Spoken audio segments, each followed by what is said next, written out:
Hello hi అండి. మనం ప్రస్తుతానికి ఖమ్మం జిల్లా ముదిగొండ మండలం గంధశ్రీ గ్రామంలో మండల పార్టీ అధ్యక్షులు బీఆర్ఎస్ పార్టీ నాయకులు మనతో ఉన్నారు.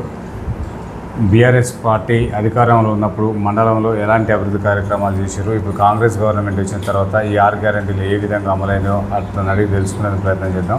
నమస్కారం సార్. నమస్తే సార్, ఇక్కడ మండల పార్టీ అధ్యక్షులుగా మీరు కొనసాగిస్తున్నారు సార్. బీఆర్ఎస్ పార్టీ తరఫున ఎలాంటి అభివృద్ధి కార్యక్రమాలు చేశారు, సర్పంచ్గా ఉన్నప్పుడు ఎట్లా చేశారు సార్ మీరు ఇక్కడ? ఖమ్మం జిల్లా ముదిగొండ మండలం గంధశ్రీ గ్రామం. నేను ముదిగొండ మండల పార్టీ బీఆర్ఎస్ పార్టీ అధ్యక్షుని. 2013 నుంచి 18 వరకు నేను సర్పంచ్గా చేయడం జరిగింది గంధశ్రీ గ్రామానికి. ఆ గ్రామంలో కేసీఆర్ గారి గవర్నమెంట్ తీసుకొచ్చినటువంటి అనేక సంక్షేమ పథకాలని గంధశ్రీ గ్రామంలో కావచ్చు, అదేవిధంగా ముదిగొండలో కావచ్చు, అనేక సంక్షేమ పథకాలని అమలుపరిచినాం.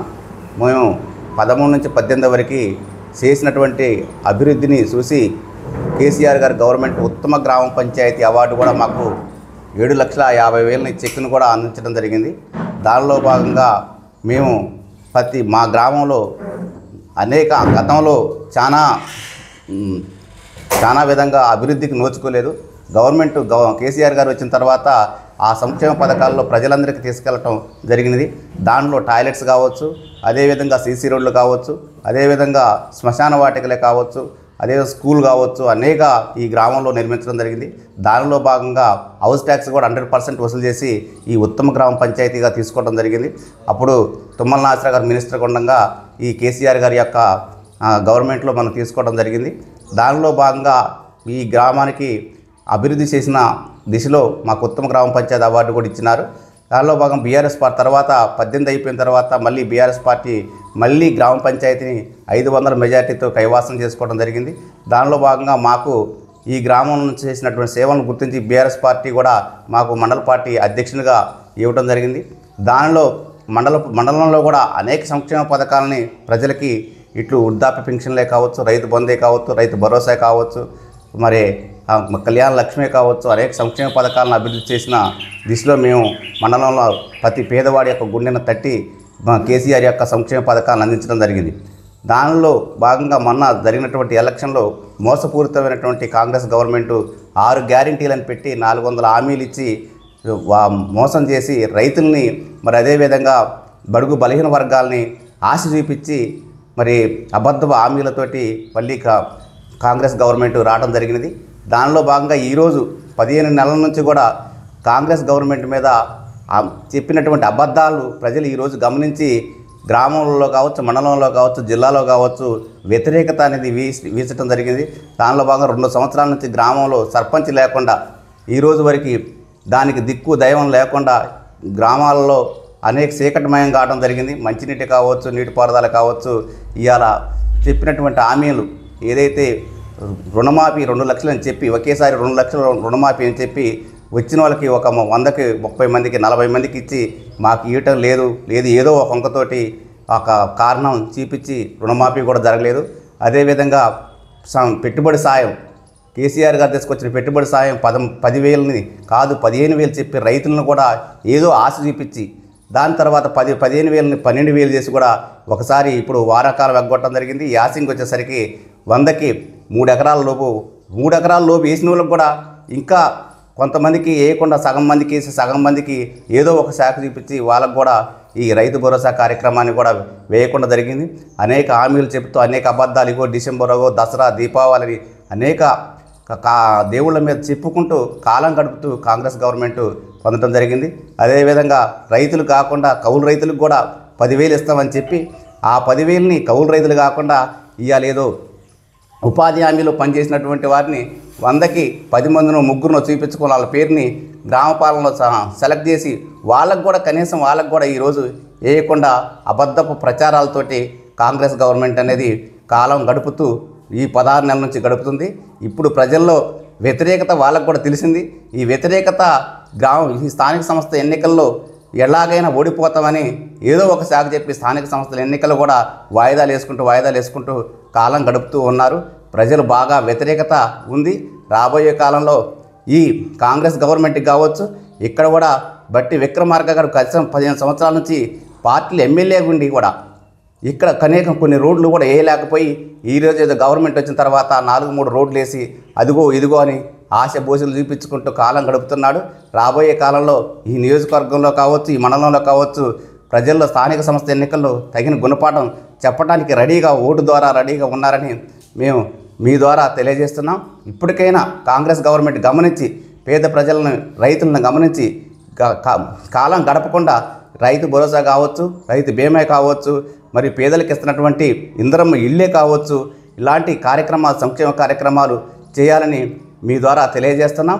అదేవిధంగా కళ్యాణ లక్ష్మి, ఇంతకుముందు పెళ్ళైతే నెల 30 రోజులు తిరగకముందే ₹1,00,000 చెక్ని తీసుకొచ్చి వాళ్ళ ఇంటికి ఇచ్చి మేము పోయి ఇచ్చేది.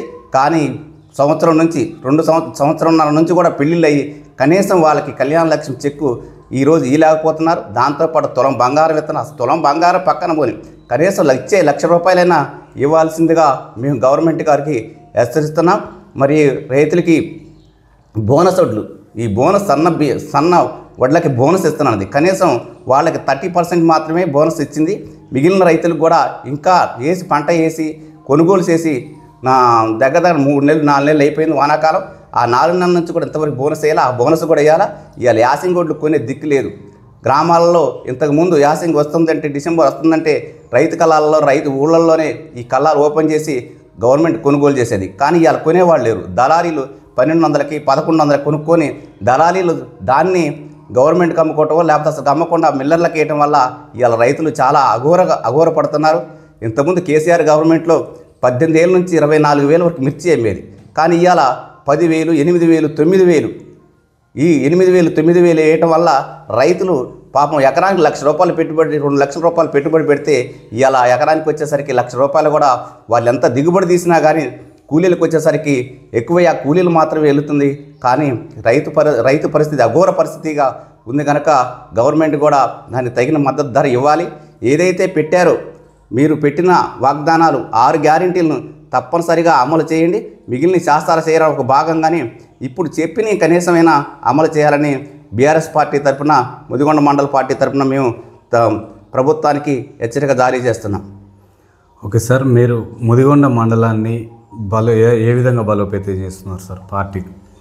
మేము ముదిగొండ మండలంలో బీఆర్ఎస్ పార్టీలో ఉండగా కూడా ఈ గవర్నమెంట్ కేసీఆర్ గారు ఇచ్చినటువంటి సంక్షేమ పథకాలు తీసుకెళ్ళి ఆ సంక్షేమ పథకాలని ప్రజలందరికీ దగ్గరగా చేర్చి ఆ సంక్షేమ పథకాలు ఏదైతే బడుగు బలహీన వర్గాలు ఉన్నారో వారందరికీ చేర్చడం వల్ల పేద ప్రజలందరూ కేసీఆర్ గారు అంటే, ఈ తెలంగాణ రాష్ట్ర ముఖ్యమంత్రి గారు కేసీఆర్ అంటేనే అందరి గుండెల్లో, హృదయాల్లో ఉండి ప్రజలందరి దగ్గర పోవడం జరుగుతుంది. కేసీఆర్ అంటే ఇప్పుడు తెలుస్తుంది. కేసీఆర్ అంటే అప్పుడు తెలిసింది. అప్పుడు కన్నా ఇప్పుడు కేసీఆర్ గారు అంటే ఏందో ఇప్పుడు తెలుస్తుంది. అయ్యో అనవసరంగా ఓడించామనే ఒక బాధపడుతున్నారు ప్రతి ఒక్కరు. Okay sir, Bhakta Ramadasu project ఎందుకు పూర్తి కాలేదు సార్? భక్త రామదాసు ప్రాజెక్ట్ అనేది అది కేసీఆర్ గవర్నమెంట్ గారు ఉండగానే పూర్తి చార్జ్ చేయడం జరిగింది. కొన్ని కారణాల వల్ల, అక్కడ ల్యాండ్ ఇష్యూ వల్ల, దానివల్ల కొన్ని పూర్తి కాలేకపోయింది. ఇప్పుడు గవర్నమెంట్ వచ్చిన తర్వాత శాస్త్రాన్ని దాన్ని కూడా ఇంకా డిలే చేసుకుంటూ పోతున్నారు. ఓకే సార్, ఇక్కడ ఈ మధిర మొత్తానికి కూడా ఉప ముఖ్యమంత్రి గారే కాన్స్టిట్యున్సీ సార్. ఇది ఎలాంటి అభివృద్ధి కార్యక్రమాలు చేస్తున్నారు? ఏం లేదు. ఇప్పుడు బట్టిగా ఉప ముఖ్యమంత్రి గారు ఓకే కాదు, ఇంతకుముందు కూడా ఆయన ఈ మధిర నియోజకవర్గాన్ని అంతకుముందు 10 సంవత్సరాల నుంచి కూడా ఆయనే వేయలేండు. కానీ ఎలాంటి నిధులు గవర్నమెంట్ తేలాక ఇవాళ ఓన్లీ రోడ్లు అని ఒక 4 రోడ్లు చూపించి దాని కమిషన్ బేస్ ఏదైతే కమిషన్ వస్తుందో ఆ కమిషన్ కోసమే ఈ రోడ్లు కానీ ఏదైనా వేయటం 4-3 రోడ్లు వేసి ఆ రోడ్లనే పెద్ద ఏదో జరిగిన చరిత్రను చూపించడం జరుగుతుంది. కానీ పేద ప్రజలకు అందాల్సింది 6 గ్యారెంటీలు ఇచ్చిన వాటిని, ఏదైతే ఇచ్చిన హామీలని అమలు చేయకుండా ఏదో 4-3 రోడ్లు మాత్రమే చూపించి దీన్ని కాలం గడుపుతూ ఉప ముఖ్యమంత్రి గారు కాలం గడుపుతున్నారు. ఓకే సార్, ఇక్కడ పువ్వాడ అజయ్ కుమార్ గారు ఓడిపోవడానికి కారణాలు ఏంటి? తర్వాత ఎలాంటి అభివృద్ధి చేసింది ఇక్కడ? పువ్వాడ గారు ఓడిపోవడానికి ఏకైక కారణం పార్టీలో కొన్ని అసమానతలు ఉండటం వల్ల ఒక కాజు ఆయన చేయని ఓన్లీ ఖమ్మాన్నే బాగా ఎప్పుడు లేని విధంగా ఖమ్మాన్ని జిల్లాని తీర్చిదిద్దటం అయితే జరిగినది. ఆ జిల్లా వరకే ఉన్నాడు. కానీ అతను పక్కనటువంటి శక్తులను ఆయన గ్రహించలేక, మరి దాన్ని దృష్టిలో పెట్టుకోక ప్రజల్లో కొంతమంది కావాలని దాన్ని దురుద్దేశంతో పార్టీలో వండుకుంటూ కూడా దాని వ్యతిరేకత ఓటు వేయటం వల్లే పువ్వాడ గారు ఓడిపోవడం జరిగింది. పార్టీలో మిగిలినది ఏంటంటే వర్గపోరు అనేది కొంత జరిగింది. ఆ వర్గపోరు వల్లే ఆయన కూడా ఓడిపోవడం జరిగింది. ఓకే సార్, గత ప్రభుత్వం ప్రవేశపెట్టిన పథకాలు ముదిగొండ మండలంలో ఎలా అభివృద్ధి చెందినాయి సార్? ఎంతమంది లబ్ధి చేకూరింది? డబుల్ బెడ్రూమ్ ఇల్లు కానీ, బీసీ బంధు కానీ, దళిత బంధు కానీ. ఈ గత ప్రభుత్వంలో చేసినటువంటి పథకాలు సంపూర్ణంగా కొన్ని కేసీఆర్ గవర్నమెంట్లో పింఛన్లు కావచ్చు, ఇంకా కళ్యాణ లక్ష్మి కావచ్చు, ఈ సంపూర్ణంగా దాన్ని. కానీ డబుల్ బెడ్రూమ్ విషయంలో గవర్నమెంట్ ల్యాండ్ ఉంటేనే ఇవ్వటం అనేది ఒక ప్రాసెస్ పెట్టారు. గవర్నమెంట్ ల్యాండ్ కొన్ని గ్రామాల్లో లేకపోవటం వల్ల గవర్నమెంట్ ల్యాండ్ లేని గ్రామాలకి డబుల్ బెడ్రూమ్ కొంతమందికి అందలేదు. వాస్తవానికి అక్కడ కొంచెం మనం ఇబ్బందిగానే పడ్డాం. దాని విషయంలో ఉదాహరణ గంధసీర తీసుకుంటే 1 ఎకరమే వచ్చినది 1 ఎకరం ఉండటం వల్ల 18-19 ఇళ్ళు మాత్రమే నిర్మించాం. రెండోసారి దఫాలో గవర్నమెంట్ ల్యాండ్ లేకపోవటం వచ్చిన 20 ఇళ్ళు క్యాన్సిల్ కావడం జరిగింది. దానివల్ల పేద ప్రజల్లో కొంచెం ఇబ్బంది పడ్డారు. అది మేము కూడా కొన్ని పార్టీకి ఈ విషయాన్ని డబుల్ బెడ్రూమ్లు కానీ, రేషన్ కార్డులు కానీ ఒక దఫా ఇచ్చినాం, మళ్ళీ ఇంకొక దఫా ఇవ్వాలని మన కేసీఆర్ గారి గవర్నమెంట్లో పార్టీకి మనం చెప్పడం జరిగింది. దాన్ని మళ్ళీ ఇంప్లిమెంట్ చేసేసరికల్లా గవర్నమెంట్ లాస్ట్ మూమెంట్లో ఇచ్చేసరికి ఇల్లు ఇచ్చేసరికల్లా మళ్ళీ ఎలక్షన్ కోడ్ రావడం జరిగింది. ఎలక్షన్ కోడ్ వల్ల ఆ ఇల్లు కూడా ఆగిపోవడం జరిగింది. ఓకే సార్, ఇప్పుడు ఇక్కడున్న ప్రజలు ఇప్పుడు సన్నబియ్యం ఇస్తుంది ప్రభుత్వం, మాకు రేషన్ కార్డు లేదు, గత ప్రభుత్వంలో రేషన్ కార్డులు ఇవ్వలేదని అంటున్నారు సార్. ఎక్కడ చేపం జరిగిందంటారు? రేషన్ కార్డు అనేది కేసీఆర్ గారి గవర్నమెంట్లో ఇవ్వటం జరిగింది, 2 సార్లు ఇవ్వటం జరిగింది. కానీ అది చిన్న ఇప్పుడు గంధసీర గ్రామంలో చూడవచ్చు. గంధసీర గ్రామంలో 700 కుటుంబాలు ఉంటే 800 కార్డులు ఆల్రెడీ కార్డులు వచ్చి ఉన్నాయి. ఇంకా ఏంటంటే ఫ్యామిలీ డివైడ్ అయిన తర్వాత కొంతమందికి అందనమాట వాస్తవం.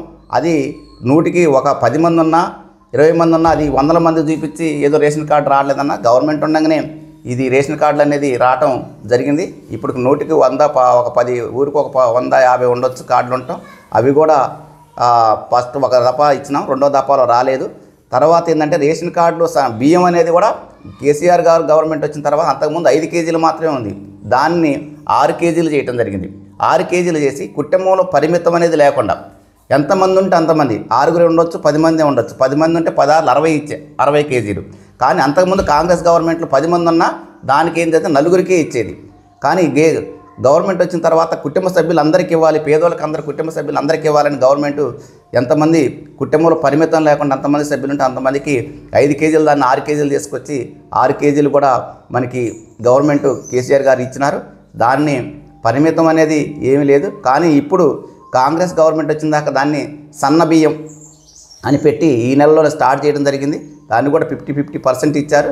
ఇక భవిష్యత్తులో సన్న బియ్యం ఎన్ని నెలలు ఇస్తారా, ఎలక్షన్ల కోసం ఇస్తారా, ఎప్పుడు ఇస్తారా అనేది చూడాలి. చూసిన తర్వాత దాని మీద ప్రజల యొక్క నిర్ణయం అనేది కనపడుతుంది. ఓకే సార్, ఈ ఉచిత బస్సుని గంధశ్రీ ప్రజలు ఎంత మేరకు ఉపయోగించుకుంటున్నారు సార్? ఉచిత బస్సు అనేది అసలు బస్సు అనేది రావట్లేదు. మెయిన్ ఏంటంటే ఇంతకుముందు బస్సు అనేది 4 ట్రిప్పులు గంధశ్రీ గ్రామానికి వచ్చేది. ఇప్పుడు బస్సు అనేది ఒక్క ట్రిప్ కూడా గంధశ్రీకి 11 గంటలకు వస్తుంది. దాన్ని ఎక్కేవాడు అనేవాడే లేడు. ఎవడో ఒకళ్ళు గంధశ్రీ నుంచి ఒక 3-4 నెంబర్స్ మాత్రం ఎక్కుతున్నారు. మిగిలిన వాళ్ళందరూ ఇక వెహికల్స్ మీద వెళ్ళిపోతున్నారు. టైం అనేది లేదు. వాడు ఇంతకుముందు ఏంటంటే ఒక 5 సార్లు కూడా 8 గంటలకు టిన్ టైంలో వచ్చేది, 8 గంటలకు వచ్చేది, 10 గంటలకు వచ్చేది, సాయంత్రం 4 గంటలకు వచ్చేది, మళ్ళీ నైట్ 8 గంటలకు వచ్చేది. కానీ ఇప్పుడు 11 గంటల వర్తం వల్ల ఏ ఒక్కళ్ళు ఎక్కేవాళ్ళు లేరు. దాంట్లో ఎక్కిన వాళ్ళు కూడా ఒకళ్ళిద్దరు ఆ మైళ్ళు ఎక్కితే వాళ్ళు కూడా కొన్ని సీట్లు లేకుండా జెంట్స్కి ఇబ్బంది జరుగుతూ ఈ అవసరమా అనేది ఒక పెద్దగా స్పందించకుండా దానికి కూడా ఎవరికి వాళ్ళే ఆటోల్లోనూ ప్రైవేట్ వెహికల్లో వెళ్ళిపోవడం జరుగుతుంది. ఓకే సార్, ఇక్కడ యువత మొత్తం కూడా డ్రగ్స్కు బానిసలు అవుతున్నారు సార్. ఈ నిర్మూలన కోసం ఎలాంటి చైతన్యం తీసుకురావాలి, ఎలాంటి చట్టాలు తీసుకొస్తే మార్పు వస్తుంది అంటారు సార్? యువత అనేది ఆల్రెడీ రీసెంట్గా ఈ 15 నెలల నుంచి కూడా యువత అనేది డ్రగ్స్కి బానిస కావడం జరుగుతుంది. దానిలో భాగంగా ఇంతకుముందు ఓన్లీ సిటీల్లోనే జరిగేది, ఎక్కడో కాలేజీల్లోనో సిటీల్లోనో జరిగేది. కానీ ఈరోజు పల్లెటూళ్ళలో కూడా అది వ్యాపించడం జరిగింది. ఆ యువతకి మత్తు బానిసలై పిల్లలు కుటుంబాల వారిగా నష్టపోవడం జరుగుతుంది. తల్లిదండ్రులకు కూడా లెక్క చేయకుండా వాళ్ళు కొన్ని అగత్యాల పాల్పడటం వల్ల వాళ్ళ కుటుంబమే కాకుండా ఇతర కుటుంబాలకు కూడా చాలా అపాయం జరుగుతుంది కనుక దాని మీద కఠిన నిర్ణయాలు తీసుకోవాలి. ఎందుకంటే పల్లెటూళ్ళలోకి వచ్చి కూడా ఈ డ్రగ్స్ అలవాటు చేయడం వల్ల రానున్న కాలంలో తెలంగాణలో చాలా బీపత్యం సృష్టించడానికి ఆస్కారం ఉంది కనుక తప్పనిసరిగా గవర్నమెంట్ వారు తప్పనిసరిగా దానిపై కఠిన చర్యలు తీసుకొని ఈ డ్రగ్స్ అనేది పూర్తిగా నిర్మూలన చేయాలి. ఏదైతే అప్పుడు గవర్నమెంట్ కేసీఆర్ గారు ఉన్నప్పుడు ఈ మద్యపానాన్ని, ఈ నాటుసారాన్ని ఎలా బంద్ చేశారు, ఎందుకంటే దాని ముందు పోకటేళ్లతో తీస్తేనే ఈ డ్రగ్స్ దీని అనేది పడింది. ఆ రోజు చాలామంది అంతకుముందు కూడా గవర్నమెంట్లో 2 రోజులు 3 రోజులు వచ్చి పట్టుకొని పోయేది. కానీ కేసీఆర్ గారు వచ్చిన తర్వాత ఈ నాటుసారాన్ని ఎక్కడైతే దాన్ని ఉత్పన్నమవుతుంది, ఈ బెల్లం ఉత్పన్నమవుతుందో దానికి సంబంధించినటువంటి ఆ పునాదులను కలిగించడం వల్ల ఇవాళ నాటుసారాన్ని పూర్తిగా మార్చిపోయినది. కానీ ఈ డ్రగ్స్ కూడా తీసుకొచ్చేవారిని కానీ అది ఇప్పుడు ఎక్కడైతే పడుతుందో దాన్ని పూర్తిగా నిర్మూలిస్తే రాబోయే కాలంలో తెలంగాణలో ప్రజలందరూ సురక్షితంగా ఉంటారు. కనుక తప్పనిసరిగా కఠిన నిర్ణయాలు, కఠిన చట్టాలు తీసుకొచ్చి దాన్ని నిర్మూలించాలని మేము బీఆర్ఎస్ పార్టీ ముదిగొండ తరఫున కోరుచున్నాం. ఓకే సార్, ఇక్కడే అని కదా, రాష్ట్ర వ్యాప్తంగా కూడా బెట్టింగుల ద్వారా చాలామంది కుటుంబాలు చిన్న భిన్నం అవుతున్నాయి సార్. ఈ బెట్టింగుల విషయాల్లో పోలీస్ వ్యవస్థ ఏ విధంగా పనిచేస్తే బాగుంటుంది, రాష్ట్రంలో ఎలాంటి చట్టాన్ని తీసుకొస్తే బాగుంటుంది అంటారు సార్? ఈ బెట్టింగ్ల విషయాలు ఇంతకుముందు అనేది ఒక 2-3 years నుంచి ఈ బెట్టింగ్లు అనేది స్టార్ట్ చేయడం జరిగింది. ఇంతకుముందు పల్లెటూళ్ళలో ఈ బెట్టింగ్లు అనేవి లేవు. కానీ ఇప్పుడు చదువుకున్న పిల్లగాళ్ళు ప్రతి సెల్లు ద్వారా ఈ బెట్టింగ్లు అనేది కాస్తూ వాళ్ళ ఫ్రెండ్ సర్కిల్లోనే ఈ బెట్టింగ్లు అనేది పూర్తిగా పోతూ కొన్ని కుటుంబాలు ఉన్న ఆస్తులు మొత్తాన్ని కూడా తాకట్టు పెట్టి పిల్లలు కూడా చివరికి వచ్చేసరికి ఆత్మహత్యలు చేసుకోవడానికి ఇదవుతుంది. దానిపై కూడా ప్రభుత్వం అనేది తగిన నిర్ణయాలు ఈ బెట్టింగ్ విషయంలో యాప్లు ఏదైతే ఉందో దానిపై సరైన రియాక్షన్ అనేది ఇంతవరకు గవర్నమెంట్ ద్వారా ఎక్కడ కనపడలేదు, ఎక్కడ ఎవరిని చేసినట్టు లేదు.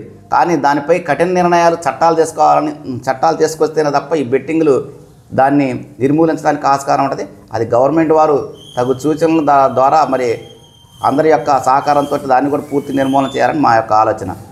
ఓకే సార్, ఇక్కడున్న ప్రజలు ఎన్ని ప్రభుత్వాలు వచ్చినా మహిళలపై అఘాయిత్యాలు ఆగుతలేవు అంటున్నారు సార్. రీసెంట్గా చూసుకుంటే అక్కడ ఇక్కడ ఇంకా జరుగుతూనే ఉన్నాయి.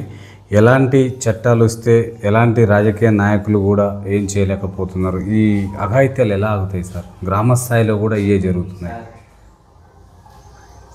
మహిళలపై స్వేచ్ఛ అనేది గత 10 సంవత్సరాల నుంచి కూడా మహిళలపై చాలా తగ్గినది. కేసీఆర్ గారు వచ్చిన తర్వాత కఠిన నిర్ణయాలు తీసుకొని ఏదైతే మహిళలపై అగత్యాలు చేశారో దానిపై బాగా సీరియస్గా చట్టాలు తీసుకొచ్చి దానిపై తగు చర్యలు తీసుకోవటం వల్ల తగ్గింది. కానీ ఇప్పుడు మళ్ళా ఇదంతా డబ్బుతో కొంతమంది మాయమాటలతోటి కొంతమంది రకరకాల పిల్లలు దానికి మహిళలపై అనవసరంగా పోయి వాళ్ళపై అగత్యాలు పాల్పడుతూ ప్రేమ వివాహాలు కావచ్చు, ఇంకొక రకంగా కావచ్చు, దానిపై అనేక మోసాలు చేస్తూ ఈ సెల్ ద్వారా మరి యాప్లు ఉపయోగించుకొని వాళ్ళని ఇబ్బంది పెట్టడం జరుగుతుంది. ఈ మహిళల యొక్క విషయంలో మహిళల శిక్షాయుతంగా ఉండాలంటే, మంచిగా ఉండాలంటే వాళ్ళందరూ తెలంగాణలో కఠిన నిర్ణయాలు తీసుకొని కఠిన చట్టాలు తీసుకొస్తే తప్పనిసరిగా 1-2 కఠిన నిర్ణయాలు జరిగినప్పుడు ఎవరికైనా భయం అనేది ఉంటుంది. తప్పనిసరిగా దానిపై గవర్నమెంటే దానిపై సరైన యాక్షన్ తీసుకోవాలని మేము మండల పార్టీ తరఫున కోరుతున్నాం. ఓకే సార్, ఇప్పుడు మొబైళ్ళ ద్వారా పిల్లల భవిష్యత్తు కూడా ఆగమవుతుంది సార్. దీనికి తల్లిదండ్రులకు మీరు ఎలాంటి సందేహం ఇస్తారు సార్? మేము కూడా తల్లిదండ్రులకి చెప్పేది ఏంటంటే బీఆర్ఎస్ పార్టీ తరఫున ముదిగొండ మండల పార్టీ తరఫున ముందు సెల్ అనేది తల్లిదండ్రులే తక్కువ ఉపయోగించుకోవాలి. ముందు ఈ మొబైల్ వచ్చిన తర్వాత పిల్లలు ఏదో వాళ్ళ యొక్క పని చేసుకోవడానికి ఆ పిల్లల ముందు ఆ సెల్ వేసి ఒక పాటలు పెట్టి వాళ్ళని ఆ బానిసలు చేయటం ముందు తల్లిదండ్రుల యొక్క లోపం. ముందు వాళ్ళ పనుల కోసం వాళ్ళ యొక్క ఏదో చిన్న ఆలోచన కోసం దాన్ని ఈరోజు పిల్లలు భోజనం లేకపోయినా ఉంటున్నారు, కానీ ఆ సెల్ లేకపోతే 2 నిమిషాలు 3 నిమిషాలు ఉండలేకపోతున్నారు. ఆ చిన్నతనంలోనే వయసు సంవత్సరంలోనే ఈ సెల్ అనేది ఇంతకుముందు ఏంటంటే 20-30 సంవత్సరాలు వచ్చిన తర్వాత కూడా ఆ సెల్ అనేది ఉపయోగిస్తారు. కానీ ఈరోజు ఆ తల్లిదండ్రులు ఆ సెల్ వచ్చినది మంచి జరుగుతుంది. కానీ ఈరోజు తల్లిదండ్రులు ఏంటంటే వాళ్ళు ఏదో పని చేసుకోవటం, ఇంట్లో పని చేసుకోవటానికో ఎక్కడికో పోవటానికో ఒక సెల్లో ఓపెన్ చేసి ఆ పిల్లలకి ఇస్తే ఆ పిల్లలు ఈరోజు అదే ఒక స్వర్గం లెక్క, అదే ఒక ఇది లెక్క ఆ పిల్లలకి తెలియని వయసు కనుక ఆ పిల్లలు దానికే బానిసై రాను అది ఏసి పెరిగినా కొద్దిగా ఆ సెల్లుతోటి 24 గంటల్లో పండుకున్న 5-6 గంటలు తప్ప మిగిలినది ఎప్పుడు సెల్లుతోటి ఆటం జరుగుతుంది. దాంతోపాటు విద్య వాళ్ళ ఏరియా ఆలోచన తెలుసుకోలేకపోతున్నారు. తల్లిదండ్రులు కోరుకునేది ఒకటే, సెల్ అనేది మీరు చాలా కంట్రోల్ చేయాలి. ఆ కంట్రోల్ చేయకపోతే భవిష్యత్తులో చాలా ఆ తల్లిదండ్రులు అనేవి చాలా ఇబ్బందులు పడటానికి ఆస్కారం ఉంది కనుక ఆ సెల్ అనేది చెడు ప్రవర్తనలకి మరి అనేక రకమైన వాళ్ళ యొక్క జ్ఞాపకాలు కూడా గుర్తు లేకుండా దాని మయంలోనే మిగిలిపోవడానికి ఆస్కారం ఉంది. కనుక తల్లిదండ్రులు తప్పనిసరిగా వాళ్ళ పనులు ఒక భాగం అయితే పిల్లల కోసమే పనిచేస్తున్నారు కనుక ఆ పిల్లలు మంచిగా సంక్షేమంగా చదువుకోవాలి, మంచిగా ఆరోగ్యంగా ఉండాలంటే ఆ తల్లిదండ్రులు తప్పనిసరిగా ఆ సెల్ని తక్కువ శాతం ఉపయోగిస్తూ వాళ్ళు కూడా తక్కువ శాతం ఎక్కువ ఏదో ఫోన్ కోసం ఉపయోగించాలి తప్ప ఏదో దానికోసం దీనికోసం కాకుండా దాన్ని ఆ సెల్ అనేది ఓపెన్ చేయకుండా పిల్లలకు చాలా దూరంగా ఉంచితే భవిష్యత్తులో ఆ పిల్లలు కూడా మంచిగా ఉండడానికి ఆస్కారం ఉంటుంది. కానీ తల్లిదండ్రులు ప్రతి కుటుంబంలో, ఎందుకంటే ఎవరి కుటుంబంలో వాళ్ళు చూసుకోవాలి తప్ప ఆ కుటుంబ తల్లిదండ్రులు కూడా గమనించాలని కూడా, ఎందుకంటే ఇవన్నీ ఈ రాష్ట్రంలో జరుగుతున్న అటువంటి ఈ సెల్లుల ద్వారా జరుగుతున్నటువంటి అగత్యాలు అఘోరాలు చూస్తున్నాం కనుక తప్పనిసరిగా ఆ పిల్లల యొక్క భవిష్యత్తు మంచిగా ఉండాలంటే ఆ తల్లిదండ్రులు సరియైన మార్గాన్ని ఎంచుకొని తల్లిదండ్రులు ఆ పిల్లలకి దూరంగా సెల్లు ఉంచాలని మేము కోరుతున్నాం. ఓకే సార్, ఈ ముదిగొండ మండల స్థాయిలో చూసుకుంటే బెల్ట్ షాపుల నిర్మూలన కోసం మీరు మండల లీడర్గా నిర్మూలన కోసం ఎలాంటి కృషి చేస్తున్నారు సార్? ఇంతకుముందు మేము గవర్నమెంట్ కేసీఆర్ గారి గవర్నమెంట్లో ఈ నాటుసారా కోసం ఈ గ్రామాల్లో ప్రతి గ్రామంలో తిరుగుతున్న నాటుసారాన్ని నిర్మూలించడానికి యూత్ని అందరిని పోగు చేసి అందరినీ అన్ని ఇళ్ళకి పోయి తాగే వాళ్ళకి చెప్పినాం, నాటుసారా కాసే వాళ్ళకి కూడా చెప్పి దాన్ని నిర్మూలించడం జరిగింది. కానీ ఈ గవర్నమెంట్ వచ్చిన తర్వాత నాటుసారా బంద్, తెలంగాణ గవర్నమెంట్ వచ్చిన తర్వాత కేసీఆర్ గారు వచ్చిన నాటుసారా నిర్మూలన అయింది.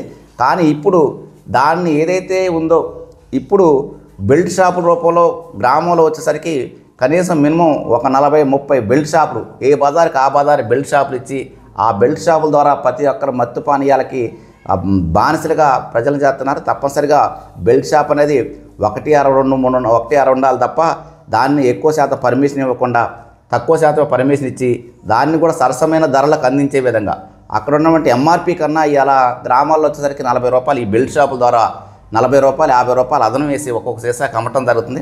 అది ప్రజలే నష్టపోతున్నారు. అదే బెల్ట్ షాపులు లేకపోతే ఆయన ముదిగొండ పోయి తాగేది లేదు, తెచ్చుకునేది లేదు.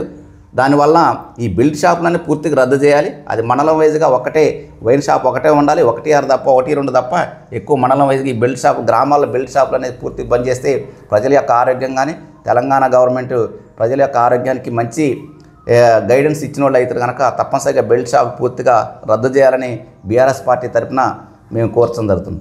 సార్, మళ్ళీ మీరు అధికారంలోకి వస్తే మీరు చెప్పినట్టు బెల్ట్ షాపులు నిర్మూలించడం సాధ్యమైంది అంటారా సార్? తప్పనిసరిగా, ఎందుకంటే ఏదైనా చేయాలి అంటే కొంచెం ఫస్ట్ 1 సంవత్సరం వరకే ఇబ్బంది జరిగింది.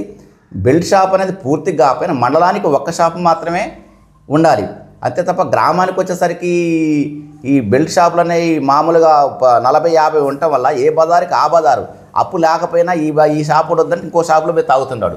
తాగటం వల్ల వాడేం చేస్తుంటే మళ్ళీ 2వ రోజు 3వ రోజు కావాలని ఇవాళ రేషన్ షాపులో బియ్యం అమ్ముకొని కూడా కొన్ని కుటుంబాల్లో చూస్తే తల్లిదండ్రులు చాలా పోనిచ్చి పిల్లలు లేకపోతే భర్తలు ఆ బియ్యం తీసుకొని పోయి బియ్యం అమ్ముకొని కూడా మందు తాగుతున్నారు.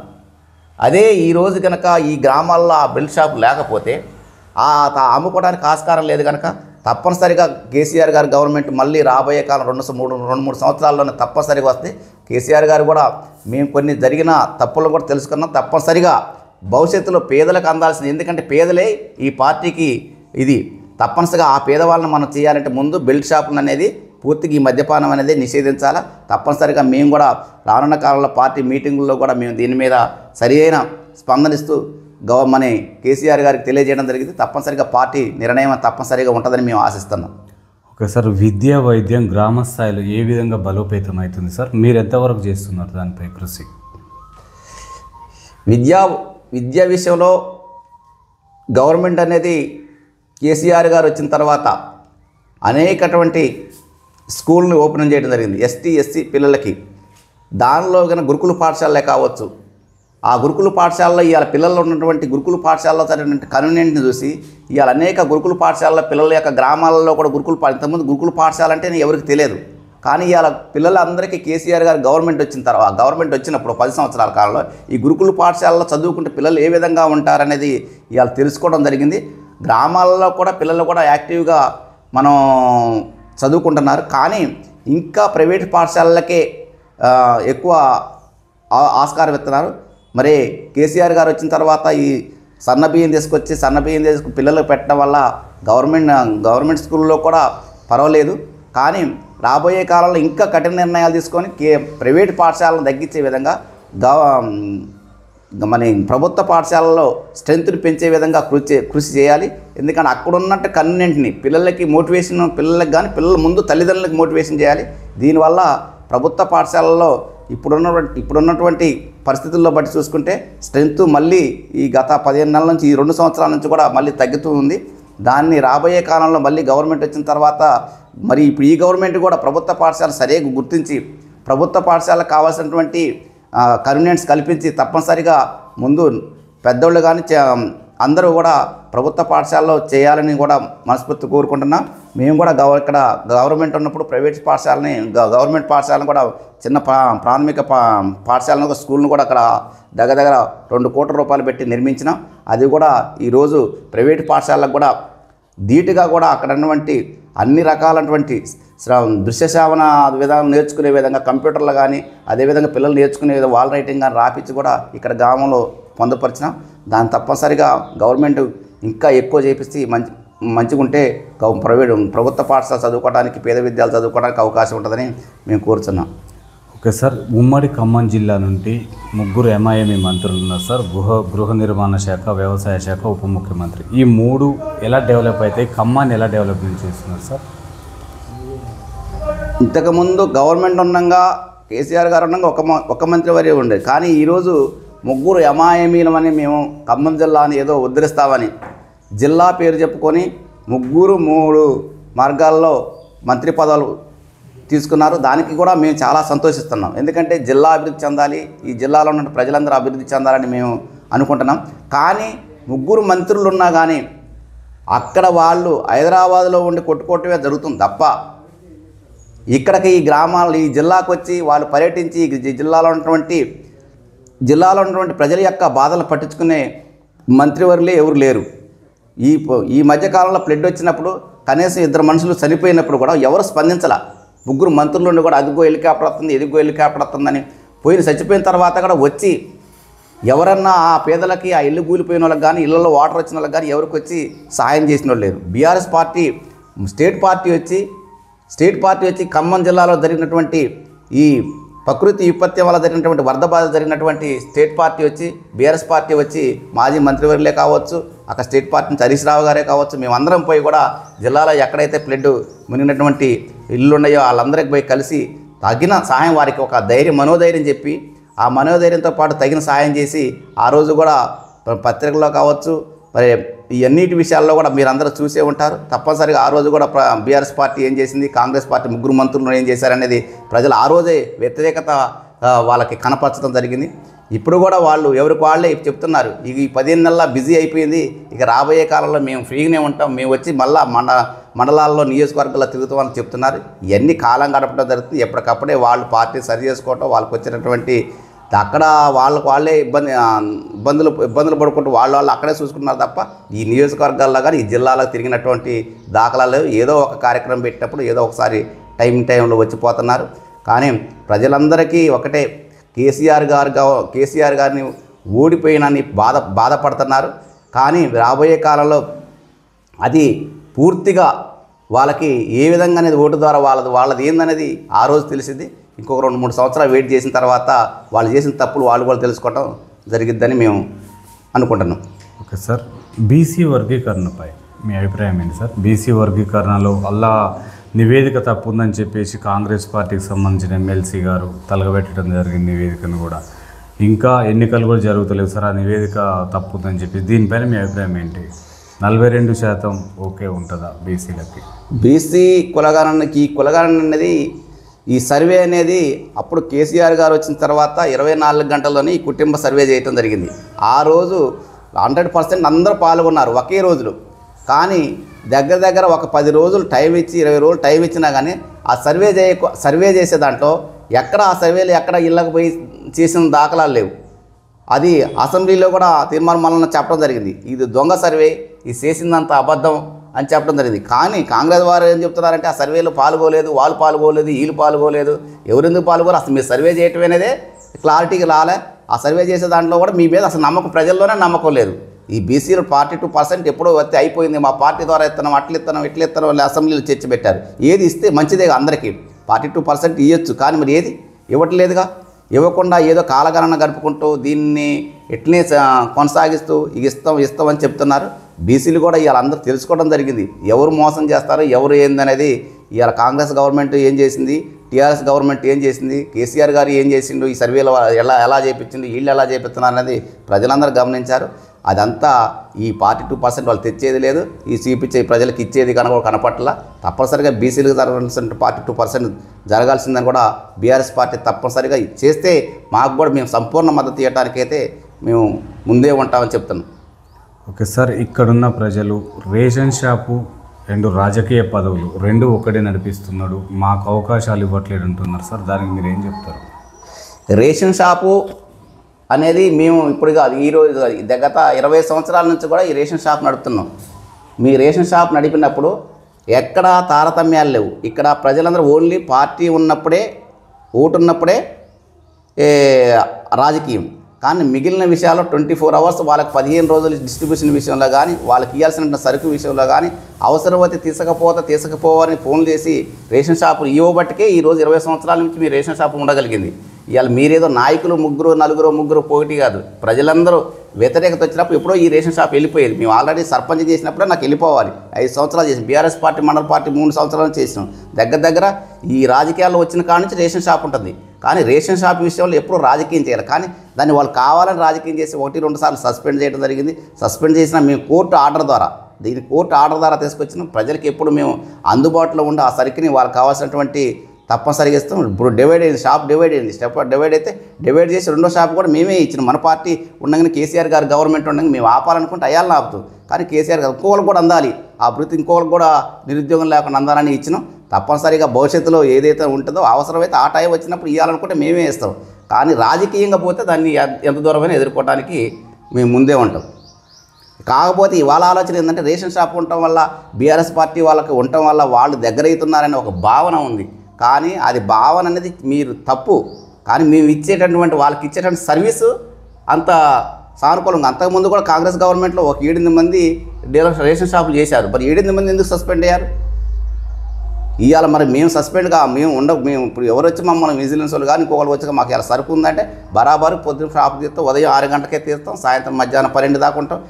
చేసి ఒక రోజు కాకపోతే ఒక టైం అనేది కాకుండా ఏ టైంలో వచ్చినా వాళ్ళకి అవైలబుల్గా ఉండి సరుకుని ఇటుపట్టుకి ప్రజల్లోంచి ఎలా ఇప్పుడు ఇలా కాంగ్రెస్ పార్టీలో కూడా ఉన్నారు, ఇక్కడ కాంగ్రెస్ పార్టీ కూడా ఉంది.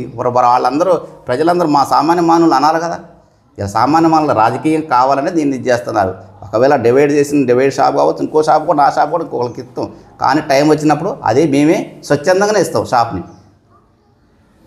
ఓకే సార్, ముదిగొండ మండల స్థాయిలో స్పెషల్ ఆఫీసర్ల పరిపాలన ఏ విధంగా ఉంది సార్? ఇక స్పెషల్ ఆఫీసర్ పాలన ఏమి? స్పెషల్ ఆఫీసర్ పాలన అసలు గ్రామం నుంచి ఇంతవరకు ఎన్నికలే లేవా. వాళ్ళకి వచ్చేటట్టు గ్రాంటే రాదే. ఆ గ్రాంట్లు వాళ్ళకి ఏమైనా ఉంటే కదా ఇక్కడ గ్రామాల్లోకి వచ్చి ఏదన్నా చేయడానికి. ఆ గ్రాంట్ ఏం సార్ అంటే మేము వచ్చి ఏం చేసామయ్యా, అక్కడ మీ గ్రామ పంచాయతీలో డబ్బులే లేవు, ఆ డబ్బులు లేకుండా ఆడవీధులు ఎట్లు వేసాము, ఇంకా ఆడ మురికాలు తీపిచ్చాము ప్రజలకి. ఇంతకుముందు ప్రతి నెల వచ్చేసరికల్లా 2 సార్లు స్ప్రే చేసేది ఈ దోమల మందు. కానీ ఇలా చేసేవాళ్ళు లేడు. ఈ ట్రాక్టర్లు ఉన్నాయి కదా, చెత్త ట్రాక్టర్లు, ఈ చెత్త ట్రాలీలు కూడా ఇలా నడపటాల వారానికి ఒక రోజు 2 రోజులకు ఒక రోజు. ఇలా అంతకుముందు కేసీఆర్ గారు గవర్నమెంట్ ఉండగా ఈ బండి అనేది రోజు 6 గంటలు స్టార్ట్ అయ్యి మళ్ళీ మధ్యాహ్నం 11-12 గంటలు తిరిగేది. కానీ ఇలా వారానికి ఒక రోజు 2 రోజులు, ఇలా వారానికి ఒక బజార్ వస్తే మళ్ళీ వారం తర్వాత ఒక బజార్ పోతుంది. ఏంటికి రావట్లేదంటే మాకు డీజిల్ లేవు, గవర్నమెంట్ నుంచి ఫండ్ రావట్లేదు, మా జీతాలు రావట్లేదు, దాంట్లో మెయింటెనెన్స్కి డబ్బులు లేవు. దానికి ఎవరికి ప్రజలు కూడా ఏం చెప్పలేకపోతున్నారు. ఈ స్పెషల్ ఆఫీసర్ నడితే స్పెషల్ ఆఫీసర్ మేమేం చేసామయ్యా, మాకు బండి వస్తే కదా మేము వచ్చి తిరిగేది అని వాళ్ళు చెప్పుకుంటూ కాలం గడుపుతున్నారు. మరి చూస్తే దాన్ని చూస్తే మనం కూడా తెలియదు. ఇప్పుడు గవర్నమెంట్ డబ్బులు ఇస్తేనే వాళ్ళని కూడా స్పెషల్ ఆఫీసర్ని అడిగేది. ఆయన గవర్నమెంట్ ఎంప్లాయీ, మరి డబ్బులు లేవు, రాలేకపోతుంది. ఓకే సార్, ముదిగొండ ఓటర్లకు ఏం చెప్పదలుచుకున్నారు సార్? ఫైనల్గా ఓట్ అంటే మద్యం మనీతో కూడుకున్న వ్యవహారం సార్. రానున్న ఎన్నికలలో ఎలాంటి చైతన్యం తీసుకురావడం కోసం మీ పార్టీ కృషి చేస్తుంది సార్? గవర్నమెంట్ కేసీఆర్ గారు గవర్నమెంట్ ఉండగా ఏదైతే చెప్పిండో చెప్పకుండా చేసిన సంక్షేమ పథకాలు ఎక్కువ ఉన్నాయి. మేము కళ్యాణ లక్ష్మి ఎత్తమని లేదు, రైతులకు రైతు బంధు ఎత్తమని లేదు, రైతు భరోసా ఎత్తమని లేదు, లేకపోతే అటువంటి 200 నుంచి పెంచిన 2000 చేస్తామని చెప్పలేదు. ఇవి చెప్పకుండా చేసిండు కాబట్టికే కేసీఆర్ గారు ప్రతి ఒక్క తెలంగాణ బిడ్డ గుండెల్లో నిండి ఉండు. ఇవాళ ఎవరు ముఖ్యమంత్రి అంటే మళ్ళీ కేసీఆర్ అంటున్నారు. మేము పెద్ద వాళ్ళు కూడా మాకు కూడా వస్తూనే ఉండే. రేవంత్ రెడ్డి అనేవాళ్ళు అసలు ఆ క్వశ్చన్ రావట్లా. ఎందుకంటే ప్రజలకి చెప్పకుండా ఇవాళ వాళ్ళ కాంగ్రెస్ ఓటర్లు కూడా అంటున్నారు పాపం. ఇప్పుడు ఏమంటున్నారు, అయ్యో అనవసరంగా కేసీఆర్ మా పార్టీ పాడైతే పోయిందిలే కానీ మేము కేసీఆర్ గారిని అనవసరంగా ఓడించుకున్నాం, మాకు ఎకరానికి వచ్చేసరికి 10,000 రూపాయలు, జూన్ వచ్చేసరికి 5,000 రూపాయలు పడేది, డిసెంబర్ వచ్చేసరికి 5,000 రూపాయలు పడేది. మేము ఎక్కడున్న టంగని 3 రోజుల్లో మెసేజ్ల్లో మొత్తం ఆ డబ్బులను పడేది. కానీ ఇలా ఎదురు చూసి ఎప్పుడు డబ్బులు పడతాయో తెలియదు. 6 ఎకరం ఉన్నోడు కూడా పట్టల్లా. కానీ ఇప్పుడు ప్రజలకి ఏంటంటే కేసీఆర్ గారు ఓడిపోవటం వల్ల ఆ రోజు కూడా చెప్పిన మీటింగ్లో, కేసీఆర్ గారు అంటే మేము ఉన్నప్పుడు మీకు తెలిసింది 90% తెలిసింది, కానీ 100% తెలియాలని మేము ఓడిపోయిన తర్వాతనే కేసీఆర్ యొక్క గొప్పతనం తెలుస్తుంది. ఇవాళ కేసీఆర్ గారు ఓడిపోవటం వల్ల ఈ ప్రజలందరూ కూడా ఇగో కేసీఆర్ గారు అయితే ఈ రాష్ట్రాన్ని, బీఆర్ఎస్ పార్టీ అయితేనే అనేక సంక్షేమ పథకాలు తీసుకొచ్చి పేద బడుగు బలహీన వర్గాలకి పార్టీలకు అతీతంగా ఇయటానికి కేసీఆర్ గారు అయితేనే ఇస్తాడు. కానీ కాంగ్రెస్ గవర్నమెంట్ వస్తే ఎవరైతే దానికి ఒకళ్ళు ఇద్దరు ఏజెంట్లు ఉంటారో వాళ్ళకే ఆ సంక్షేమ పథకాలు అంతే తప్ప మిగిలిన వారి పేదవాళ్ళకి అందవు అనేది ఈ 15-16 నెలల్లోనే వాళ్ళకి ఆల్రెడీ తెలిసినది. వాళ్ళ పీఠాన్ని, వాళ్ళ కుర్చీలు కాపాడుకోవడానికి మంత్రులైనా కావచ్చు, ముఖ్యమంత్రిగా వాళ్ళ పీఠాలు కాపాడుకోవడానికి ట్రై చేసుకుంటున్నారు తప్ప ఈ పేద ప్రజల గురించి పట్టించుకునేవాళ్ళు లేడు. మేము కూడా ఏముందంటే 16 నెలలు తెలుసుకున్నారు. ఇంకా రాబోయే కాలంలో ఆ మాయ మాట చెప్పి ఈ మాయ పెడితే లాస్ట్ మూమెంట్లో ఏదో 1 సంవత్సరం 2 సంవత్సరాలు గడపడం ముందు, ఒక ప్రభుత్వం పోయే ముందు ఏదో 2-3 పథకాలు తీసుకొచ్చి ఇప్పుడు 2,000 పింఛన్ 4,000 చేతన, 4,000 దాన్ని 6,000 చేతన, అప్పుడు ఏదో ఆ లాస్ట్ మూమెంట్లో చేస్తారు. కానీ వాళ్ళు చేసినా కానీ ప్రజలు నమ్మే విషయం లేరు. ఇవాళ 1 ఎకరం 3 ఎకరాలు 4 ఎకరాలు కేసీ ఎవరు పడ్డే డబ్బులు అంటే కేసీఆర్ గారి డబ్బులు అంటున్నారు. ఇవాళ వాళ్ళు రేవంత్ గారి డబ్బులు వేసిందనే దిక్కు లేదు. ఎందుకంటే నువ్వు సంపూర్ణంగా అదే 15,000 వేసుంటే, ఆ 15,000 కనుక ఏదైతే మాట నువ్వు ఆ 15,000 కనుక వేసుంటే నీ పేరు వచ్చేది. కానీ కేసీఆర్ గారు వేసిన డబ్బుల్నే ఇవాళ ఆ 10,000 వేసడానికే నువ్వు నా తంటలు పడుకుంటే వేయలేకపోతున్నావు. కానీ ఇప్పుడు కేసీఆర్ గారు అనేది ఇప్పుడు ఒకవేళ కాంగ్రెస్ గవర్నమెంట్ 1-2 చేసినా కానీ, రాబోయే కాలంలో చేసినా కానీ నమ్మే పొజిషన్లో అయితే జనం లేరు.